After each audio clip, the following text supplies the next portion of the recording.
તો 22મી જાન્યુઆરીના રોજ અયોધ્યામાં ભગવાન શ્રી રામ લલ્લાના મંદિરના પ્રાણ પ્રતિષ્ઠા મહોત્સવમાં વીરપુર જલારામ મંદિર તરફથી 22 અને 23 બે દિવસ તમામ દર્શનાર્થીઓને મગજનો પ્રસાદ આપવાનો છે।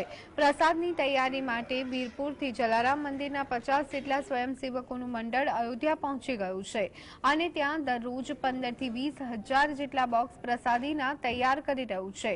આ પ્રસાદ અયોધ્યા ખાતે જ તૈયાર કરવાનો હોવાથી પ્રસાદની તૈયારી માટે જલારામ મંદિર તરફથી 50 જેટલા સ્વયંસેવકોનું એક મંડળ વીરપુર ખાતેથી અઠવાડિયા પૂર્વે અયોધ્યા પહોંચી ગયું છે।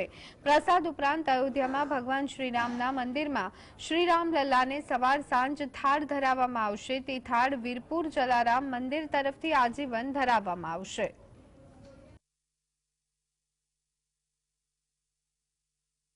જલારામ બાપાની જગ્યા તરફથી વીરપુરના 50 જેટલા સ્વયંસેવકો વીરપુરથી અયોધ્યા પહોંચી ચૂક્યા છે। અહીં આવી રોજ 10-15 હજાર મગજના મહાપ્રસાદના પેકિંગ અત્યારે કરી રહ્યા છે।